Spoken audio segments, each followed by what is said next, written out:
The Jack Benny Program, presented by America's largest selling cigarette, Lucky Strike.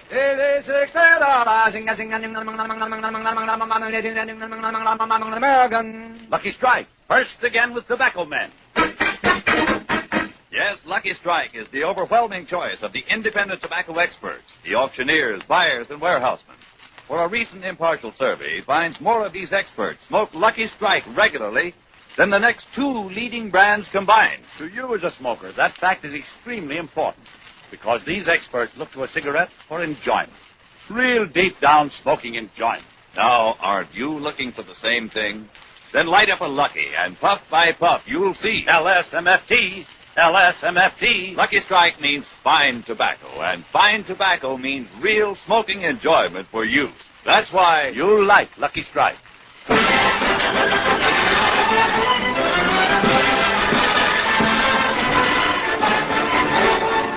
The Lucky Strike program starring Jack Benny with Mary Livingston, Phil Harris, Rochester, Dennis Day, and yours truly, Don Wilson.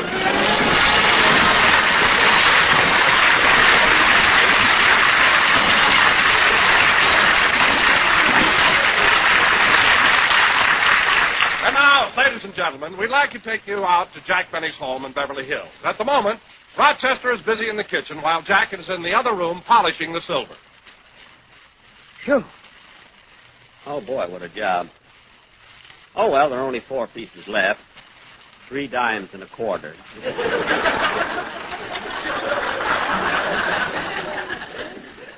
Gosh, look how they shine. They were green when I took them out of my pocket. I'll never wait that long again. Quiet, Polly. And remember, Polly, now Daddy's giving a very important dinner party tonight, so remember what I taught you. How do you do, Mr. Coleman? How do you do, Mr. Coleman? That's right. How do you do, Mrs. Coleman?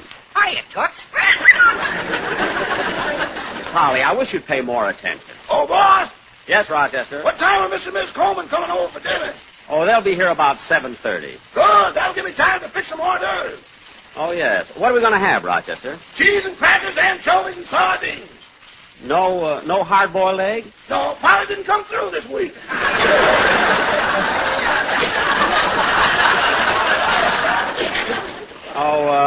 Oh, she didn't, eh? Rochester, hand me that Halloween mask. Here you are. Polly. Ooh.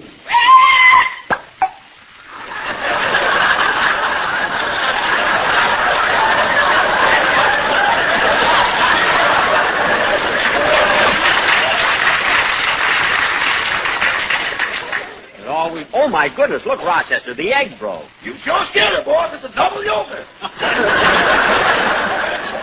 Yeah, 2 yolks. My son, my son.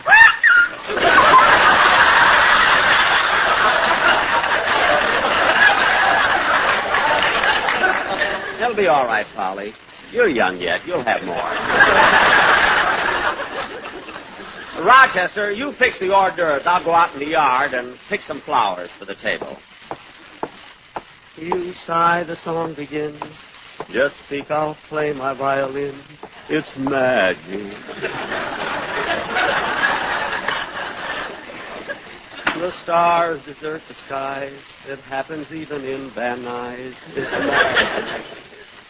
See, look at that backyard. Everything's growing so nicely. I wish I were a little luckier, though. Tomatoes go to 60 cents a pound, and I'm stuck with an acre of beans.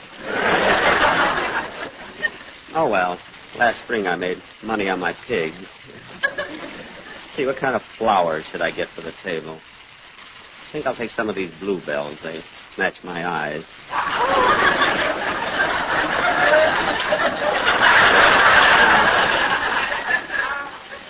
Now, Ronnie's my guest. I'll pick gardenias. They kind of match his hair.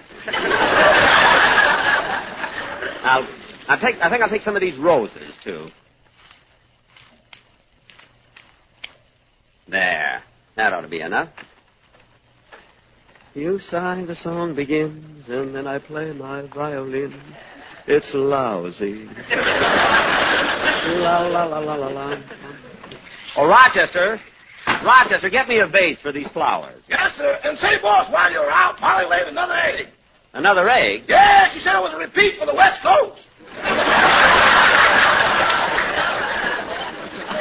What? She was holding it for release at this more convenient time.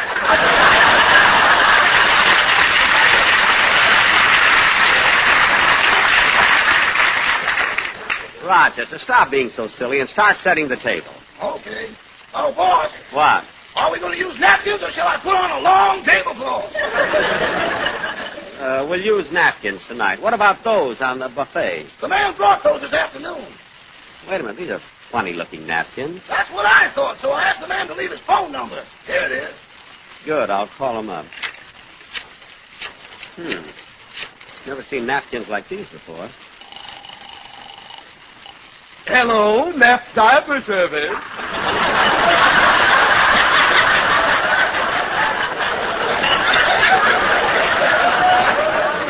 Say, this is Jack Benny. Did you leave some napkins for me? Sorry, wrong number. Well, Rochester, do the best you can with them, will you? Come in. Oh, hello, Mary. Hello, Jack.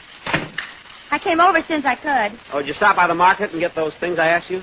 Yeah, but tomatoes were 60 cents a pound, so I bought beans. Beans? Now, I got a backyard full of them. I supply the market. I could have bought those beans for myself and cut out the middleman. Heavens to Boston. All right, so I made a mistake. Put me in irons. Mary, it isn't that. Oh, hello, Polly. Polly want a cracker? Polly want a rye crisp. A rye crisp? She's on a diet. Oh. Mary, would you like to... Mary, what are you laughing at? Well, Polly being on a diet reminded me of something Mama wrote me in her letter. Oh, you got a letter from your mother? Would you like to hear it? Yes. What does Plainfield's answer to Halloween have to say? Well, just a second. I'll read it to you. Okay.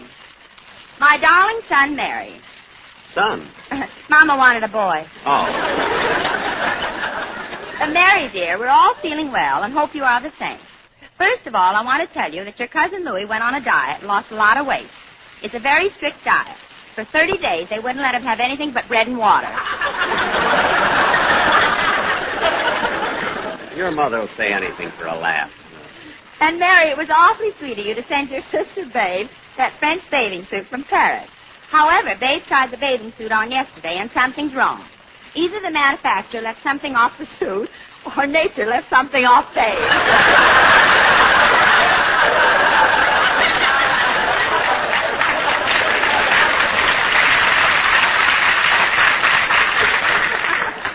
I knew she couldn't do it. I'm inclined to think it's her fault, that she hasn't much of a figure. Babe is so bow-legged, she can wear two different stockings and you never notice it. You know, Babe has such a peculiar leg. When she walks down the street, she looks like she's kicking herself for betting on UCLA. Jack, there's more. Oh. Mary, you remember your Uncle Oliver. Well, Oliver got himself a job in a local bakery as a pretzel bender. He's pretty good, too. You ought to see Oliver twist. Hey, Mary, your mother's pretty good. That's a swell gag. Please read that joke to Jack if he's jerk enough to like it. Well, maybe I am. I don't know. That's all the news, so best regards, and let us hear from you soon. Your loving mother, Charlie. Charlie? Her mother wanted a boy, too. Well, Mary, they can say what they want to about your mother, and most people do. Now, Mary, would you like to help me set the table? I want it to look nice when the Colmans get here.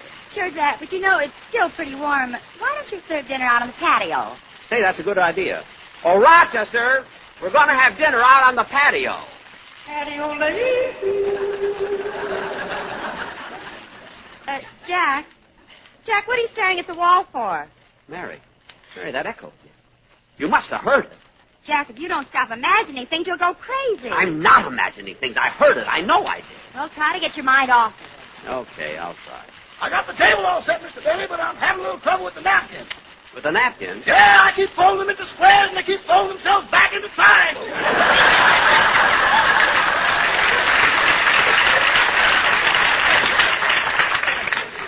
Well, don't worry about them, and you better check on the dinner.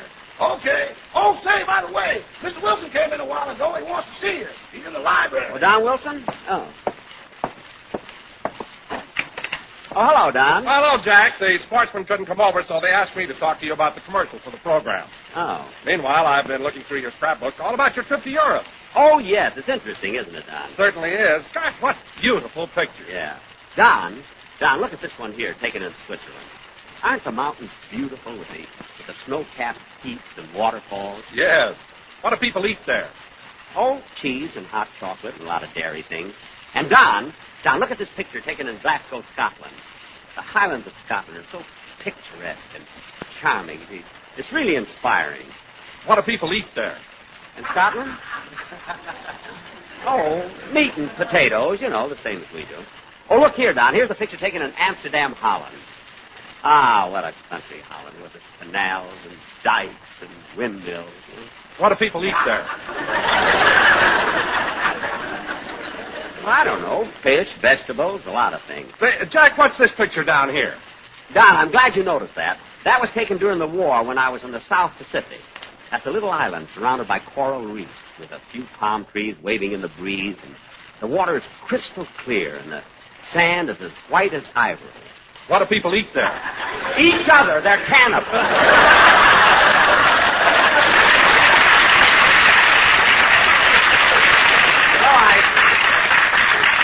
I can't understand you, Don. I'm showing you such beautiful pictures. All you can think of is food.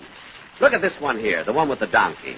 That was taken in Ireland. Oh, boy, Ireland. I've always wanted to go there. It must be beautiful country. Oh, it is, Don, it is. You ought to see Ireland. The River Shannon, the lakes of Killarney, Limerick, Ballygar, County Sligo. Ah, Ireland. With its magnificent lakes, green fields, winding roads, and simple little cottages. And the people are so gay and happy, they greet you with a smile. And they're always singing. Oh, the days of the Kerry dancing. Oh, the ring of the piper's tune. Oh, for one of those good old luckies. How we'd like to meet F.P. Boone. You can have your Kerry dancing. I'll stay home with a lucky strike. Made of light and fine tobacco. That's the smoke that we are like. To puff on it, just one puff on it, fills my heart with joy. Oh, the days of the Kerry dancing, oh, the ring of the piper's tune, oh, for one of those good old luckies. How we like to meet every fool. Maybe Ireland is heaven, but we are a dominant, even though Tennessee always a shouting and give us a lucky, and we'll take Kentucky where they go to back us so light and so fine. Tell us a tell us a tell us a tell us a tell us a tell us a tell us a tell us a tell us a tell us a tell us a tell us a tell us a tell us a tell us a So come back to Erin, Jack Denny, Jack Denny. Come back again and bring Phil Harris too. We'll trade a shamrock for one little ham hock. Come back to Erin, we love you. We do.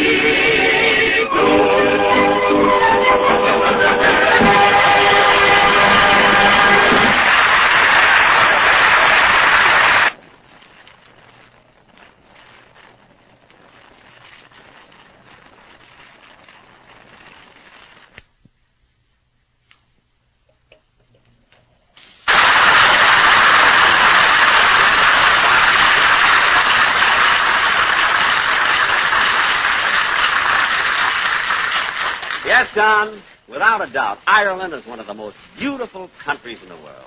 What do people eat there? Now cut that out! For heaven's sake. Look, Don, I haven't got time to talk about it now. Mr. and Mrs. Ronald Colman are coming over for dinner. Gee, look what time it is. They're probably getting dressed right now.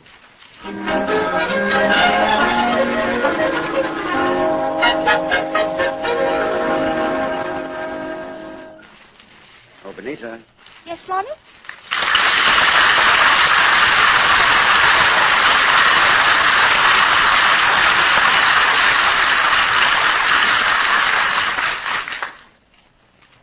Benita. Yes, Ronnie? Benita. Yes, Ronnie? Must we go?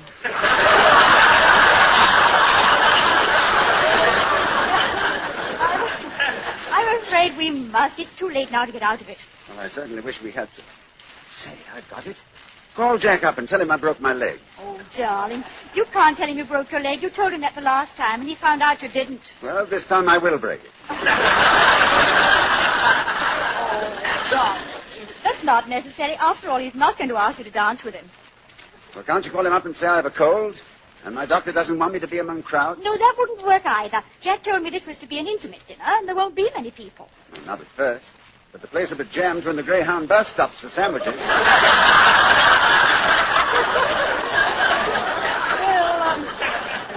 that isn't really so bad normally, but remember the night the sheriff was taking a busload of convicts to San Quentin? Yes. Well, I'll never forget it. You know, it's bad enough going to Benny's house, but the people he surrounds himself with. That Phil Harris fellow. What an atrocious character. Mr. Harris isn't so bad. He's rather attractive, too. He's got nice hair. You know, so's Lassie, and she doesn't drink.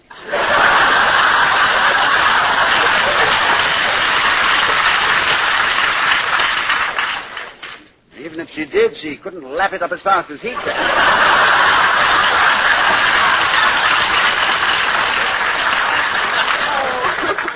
Ronnie.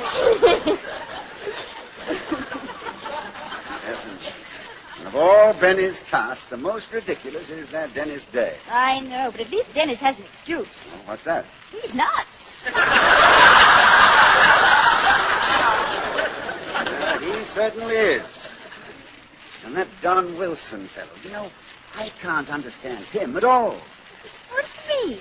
Well, once I was telling him about Lost Horizon. I gave him the most beautiful description of Shangri-La, and when I finished, he said, "What do people eat there?"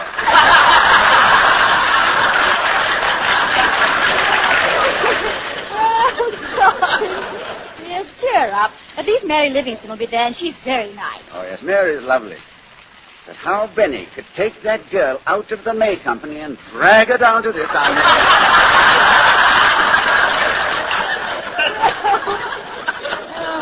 Well, if we're going to go, let's finish dressing. The sooner we get there, the sooner we can leave. I wonder what Jack's serving for dinner. Oh, probably the same thing as always. Baked beans under glass. Well, I hope he's more careful with the linen tonight. Last time we had dinner there, I wiped my lips with a napkin and got stuck with a safety pin. Oh, well, we've stalled all we can. Let's get ready. Very well. Ronnie. Yes, darling? Last one dressed is a rotten egg.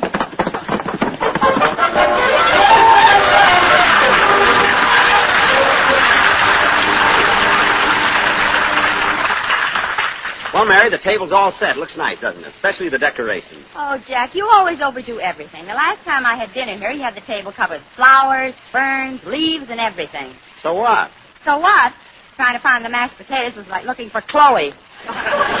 Looking for Chloe. I like the table as it is. Now, let's see. I'll put Benita's chair next to me, Ronnie's chair next to you, the high chair next to Ronnie, and... High chair? In case he brings his Oscar.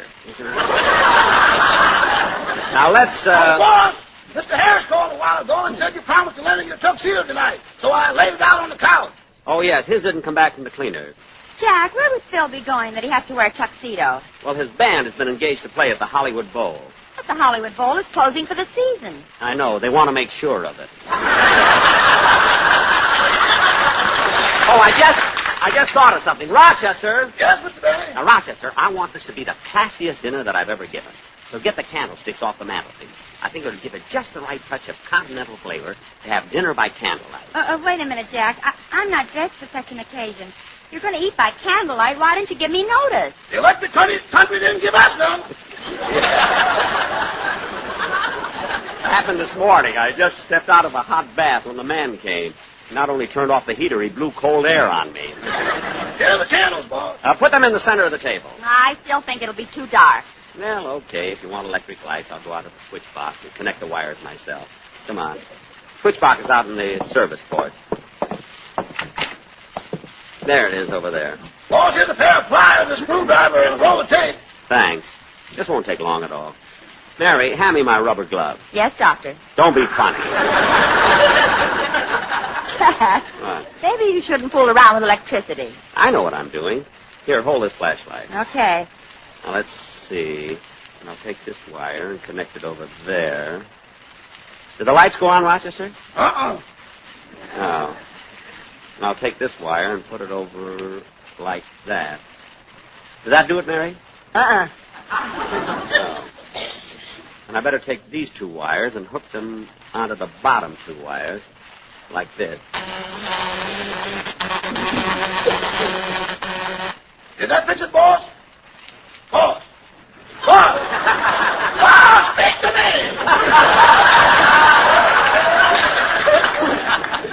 Gee, I couldn't let go. Mary, when I touched those wires, did that do anything? Yeah, one of your eyebrows has a Tony. Oh, stop being so cocky, will ya? I'm sorry. Hello, Libby. The front doorbell didn't ring, so I walked right in. Hello, Rochester. Bill, what are you so sad about? What am I so sad about? Yeah, what's the matter with you? Well, Jackson! Jackson, it's you! Well, of course it's me. Boy, am I glad to see you. Then you can lend me your tuxedo. Of course I can. I had Rochester laid out on the couch. Didn't you notice it? Sure, I saw the tuxedo, but when I opened the door and saw all those flowers and the candles burning, I wouldn't touch it for $1 million.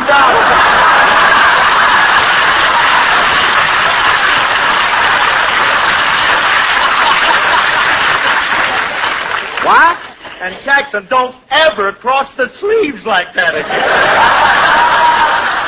Oh, for heaven's sake, Phil, the Colmans are coming over and the flowers are for decorations. I'm using the candles because the lights are out. Say, Phil, how come we didn't see you last week? Where were you? Oh, Alice's mother came to town and I had to show her around. Boy, we really had a time. Henry's, Francois, Dominic's. I never heard of those restaurants. They ain't restaurants, them was pool rooms.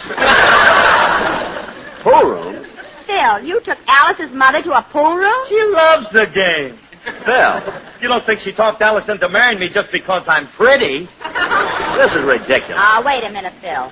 Are you trying to say that Alice's mother wanted you for a son-in-law just so you can play pool with you? Or she was concerned I couldn't marry Alice fast enough. What? All during the ceremony, she was standing in the back pew chalking up. Oh, stop. Chalking up. Even the preacher got confused. The preacher? Yeah, he says, do you promise to love, honor, and keep 1 foot on the floor? Oh, quiet. Now, look, Phil, believe me, you're a very charming fellow. I just love to stand here and listen to you make things up. But I'm having the Colmans over for dinner, and I haven't time. Okay, Jackson, I can take a hint. You'll find the tuxedo on the couch. Thanks. Here's the $3. So long, kid.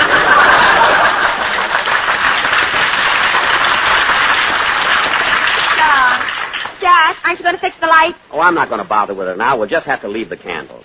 Holy smoke, look how late it is. I wonder what's keeping the Colmans.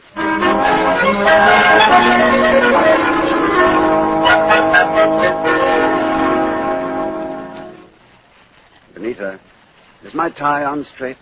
Looks very nice, Jack. Thank you. Oh, Ronnie, I happened to look out of the window and I noticed Jack has candles on the table. Candles on the table. Well, that's Benny for you. Candlelight and 7-Up.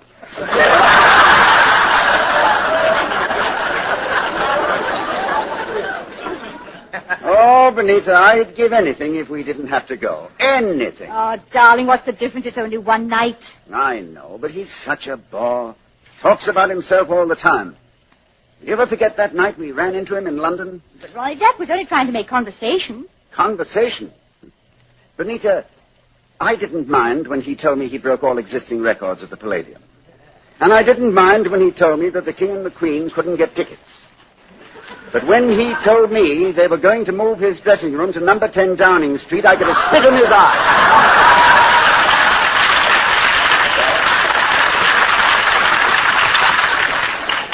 Darling, you can't blame him for being enthusiastic. Well, perhaps not. But, Benita, his method of advertising his engagement at the Palladium was disgraceful. Well, it was rather flamboyant. Flamboyant? Imagine him hiring a skywriter to fly over the House of Parliament, writing, "Laugh till you crack a Jolly Jack."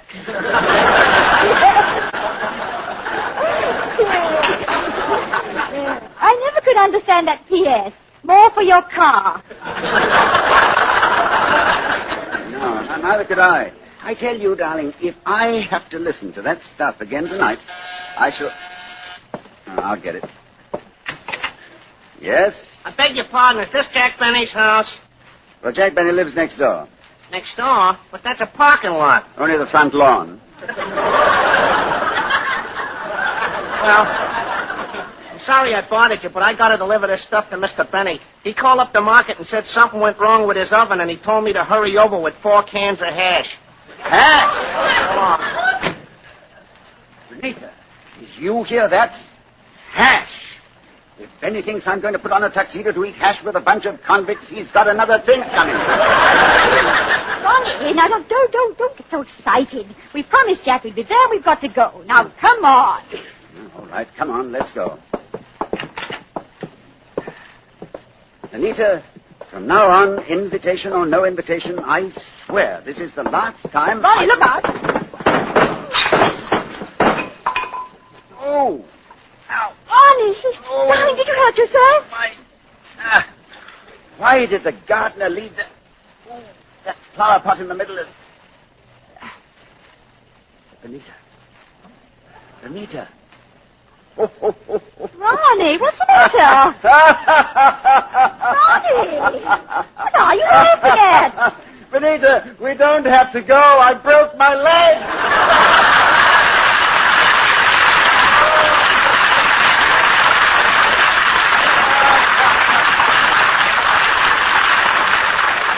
Oh, 6 glorious weeks in the hospital. 6 weeks away from Benny. Darling, put me in a maternity ward. He'll never look for me there.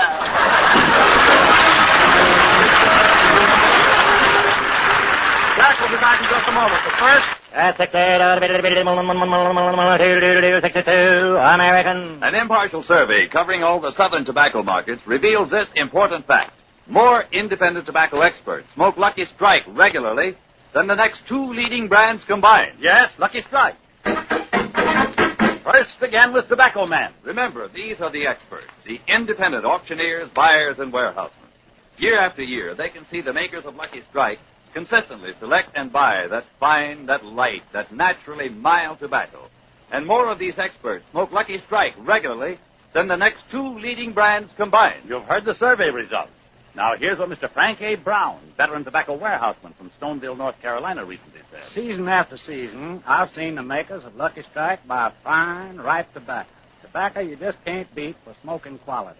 I've smoked Lucky's 29 years. A Lucky Strike smoker for 29 years. And Mr. Brown, like you, looks to the cigarette he smokes for enjoyment. Real deep-down smoking enjoyment. So light up a Lucky yourself, and puff by puff, you'll see. LSMFT. LSMFT. Lucky Strike means fine tobacco, and naturally, fine tobacco means a really enjoyable smoke for you.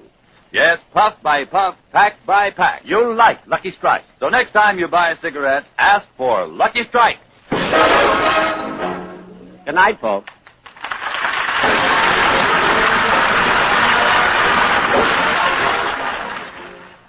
This is NBC, the national broadcasting company.